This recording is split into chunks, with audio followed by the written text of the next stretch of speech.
Hello YouTube, this is Charlie426 and today we have something interesting. This is not exactly a Gunpla kit, but once again from Bandai, and recently Bandai has started to make more Yu-Gi-Oh kits from the, I believe this is from the Figure Eye Standard Amplified lineup. So before that we had the Blue Eyes White Dragon, and now today we have the review of the legendary Exodia Incarnate.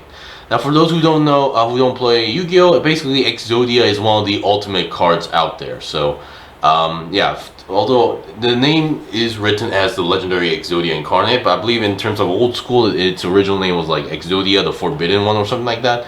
But one thing, I could be remembering it wrong, but still, Exodia is a very powerful card slash creature. To give you guys an idea, so for those who don't know, Yu-Gi-Oh is a TCG game, so it's a card game. So basically you summon monsters or use magic or traps and try to defeat your opponent. To give you guys an idea how powerful this guy is, the moment you have his card in your hand, I believe this depends on the rule. If you have his cards in your hand or you summon it, you automatically win. I believe there's a big difference regarding this, but still, in general, there is a rule where if you summon this guy, you win. That's how powerful he is. So the reason why you win is that, number one, once you summon him, now technically his power his attack power is infinite.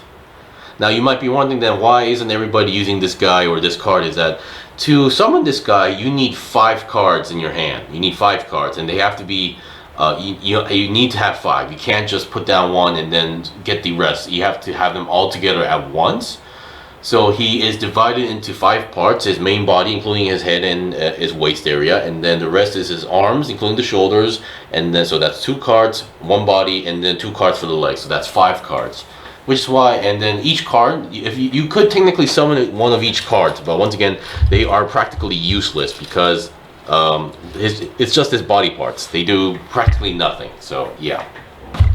Alright, so once again, let's see now, and this is a very massive kit, and I'm really glad they actually made this, and this just makes me beg or even hope for more you know, model kits like this for the future from Bandai, because if they're going on with the huge monsters like Blue Eyes White Dragon, Exodia, then they definitely should go more. If they're going for more dragons, Red Eyes Black Dragon, I think that's kind of a given thing. And then since they made this, they could totally make his variants out there. Exodia, because this guy is so popular in terms of the card game, there are other variations of this guy. So maybe those, or maybe I know there's like a darker color version of this guy. There's that. Or if they're going to bring out more like massive demons like this, definitely I think the Obelisk, the Tormentor kind of card, it's on one of those blue god cards out there. So yeah, I would love to see those kind of things as well.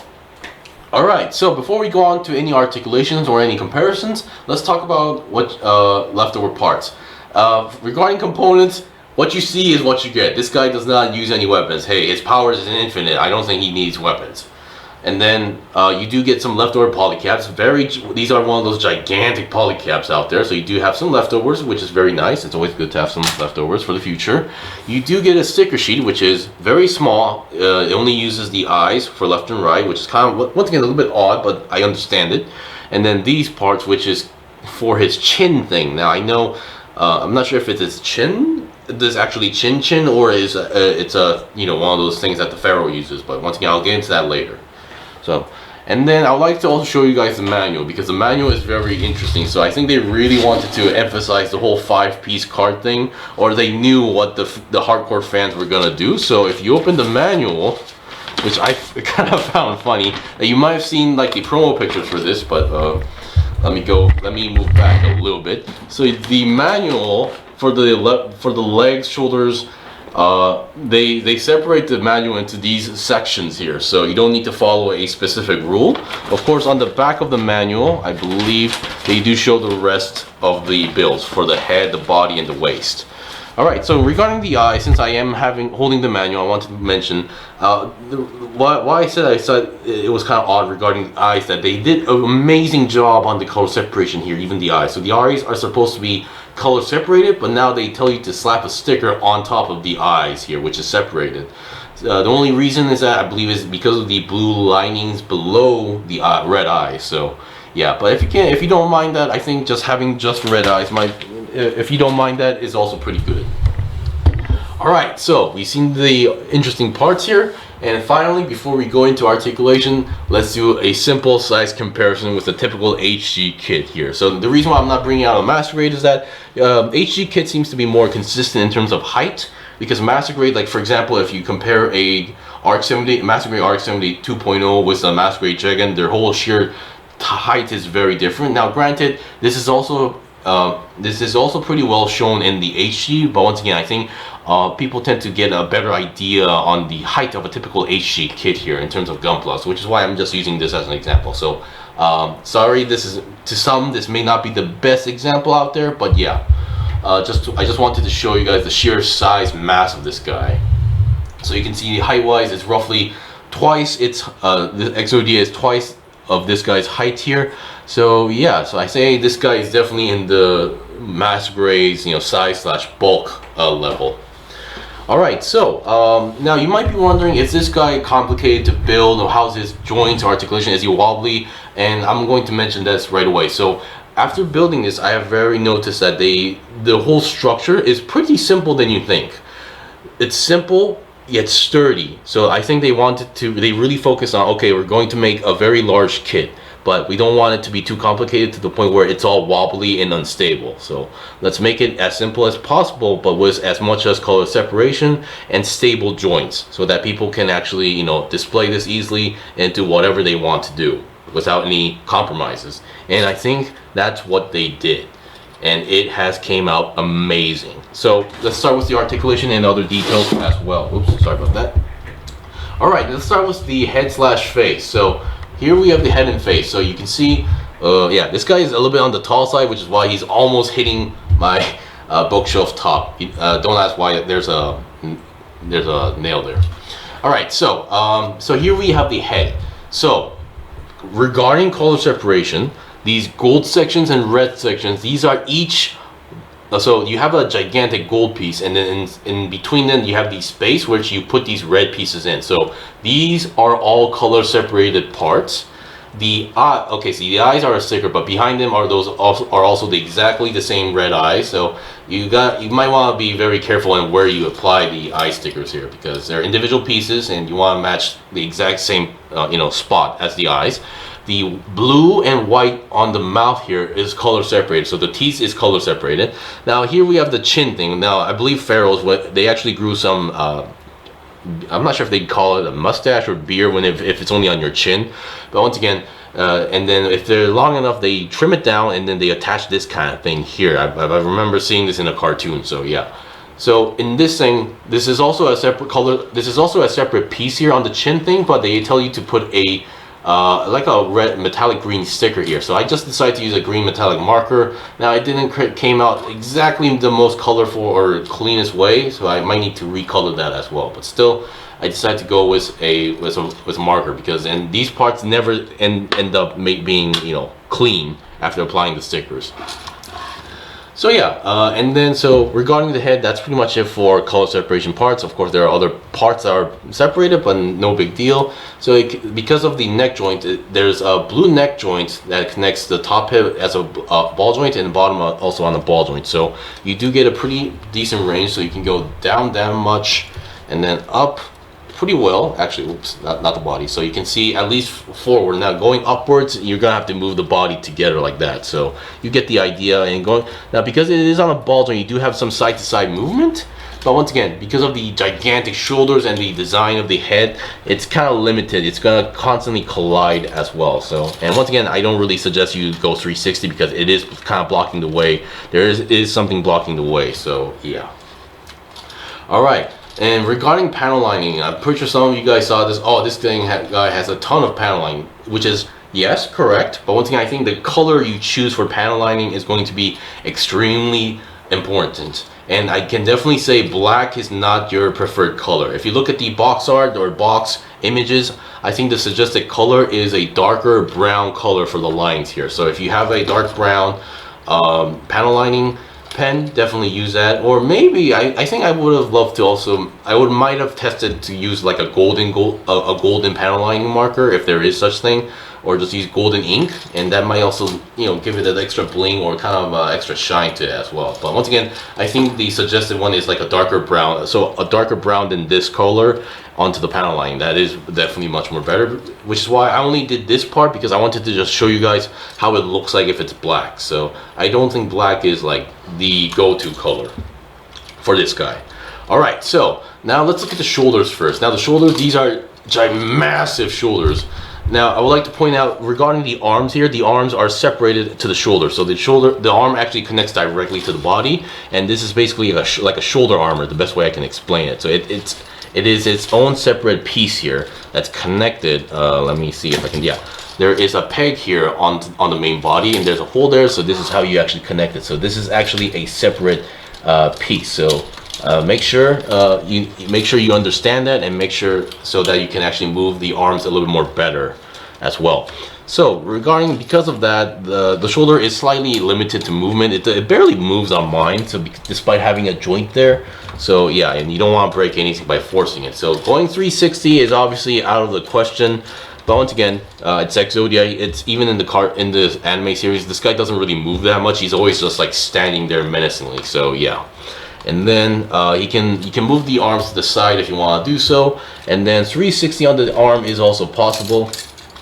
Now, of course, if you take this off, you definitely have more movement. So yeah, just wanted to point that out. And bend-wise, you get a very, very nice bend. You can see the gigantic bend there, actually, and you can see the bend there.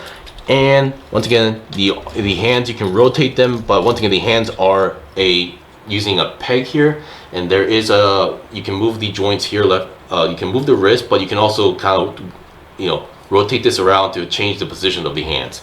And hand-wise, this is the only hand you get, so yeah.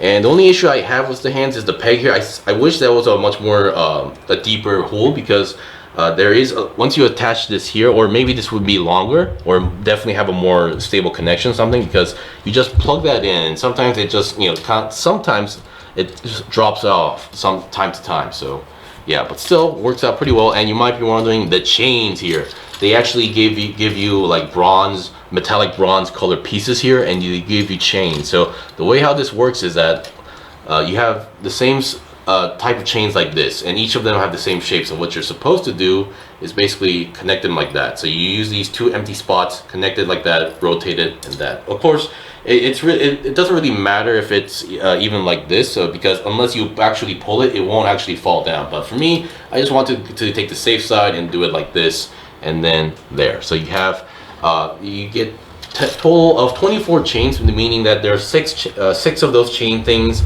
on each arm and leg. So yeah. So well done, to be fair, well done. Of course, the hands are very simple. You just slap two pieces together and you're good to go, and rotation on the hand is also possible. Now let's look at the body. So once again, excellent color separation pieces. The white, the gold, and the brown, they did a really good job. There's nothing too special going on the back, but once again, a ton of more panel lining here as well. And you can see he's definitely got some muscles there. Definitely look at those abs. Now, once again, the body does have some range of movements here. Oops. So you do get a nice top body movement there, and then there is a little bit of side to side movement for the top body, and then you can actually move the abs together, rotate them if you want to do so. Although I don't think going 360 is possible because of the chest is colliding there. So yeah. So make sure you know what's the limitations here. So once again, if you force, you can definitely force it through. But once again, I don't think it's really necessary for a character, or not character, like a powerful god-like creature to have multiple articulation there. Oops, sorry about that. So once you're displaying this, make sure their body parts are all aligned together, or it's going to look very messy. And once again, color separate piece. We have the crotch area, nothing too special on the waist section. There's no, there is a back skirt armor, front skirt armor, no side skirt armor. But once again, even so, these things do not move at all. And then once again, we got the legs here. Now there is technically a side swivel here, but it's a very, very stiff side swivel. So be careful when you're dealing with. But there is like a ratchet joint type side swivel, so do be aware. And then you can move it. You can move the legs forward, but not so much. So actually, there we go. You can move the legs, but not so much the front, because the designs here are actually colliding. So what you want to do is to move them to the into a angle here like that. So then you can move the legs 90 degrees up forward as well, and then backwards also slightly, but once again colliding there. So you might want to spread the legs out more and then do that. So that is possible. And then bend wise, regarding the legs, you get a pretty decent bend. Not exactly the typical Gunpla style bend amount, but I think it's just because of the design here as well. But for this guy, this is enough.